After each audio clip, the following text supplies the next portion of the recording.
To take off the doors off of a Jeep Wrangler. All right, I'm also going to show you how to take off the top if you want to stay tuned for that.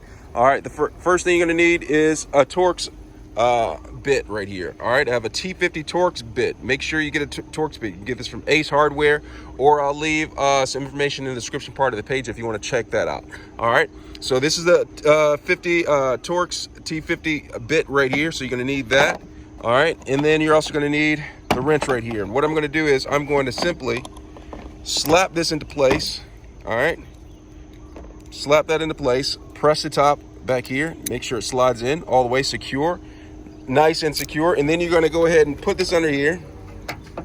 You're going to put this under here. Let me get my other hand.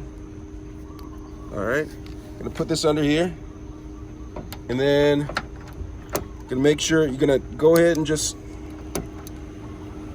spin it off. It comes off really easily. Make sure you're going in the right direction. It'll come off. See, like that. And then you do the other side down here, and it comes off. And then we're going to go inside. All right, so once I've loosened it up enough, I can just go ahead and just twist the rest of it off.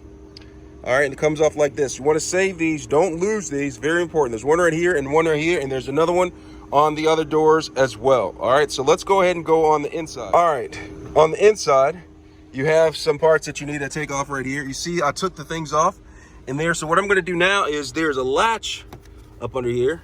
All right, this is a safety latch right here. And so what I'm going to do is, all right, I'm going to take it off the hook.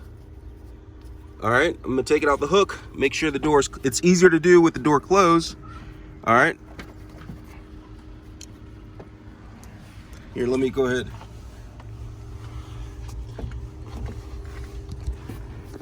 All right, just make sure you get off the hook, pull it up like this, release it, and then underneath here, there is a little snap thing in here. You're gonna have to go in here, go ahead, pull it. So this is what you're gonna get up in here, see this right here, this connects a door electrical circuit. You're gonna press this up here and pull it down, and this comes off. Now we're able to take off the door, all right? I'm gonna raise this up and take the door off, just like this. All right, take off the door just like that.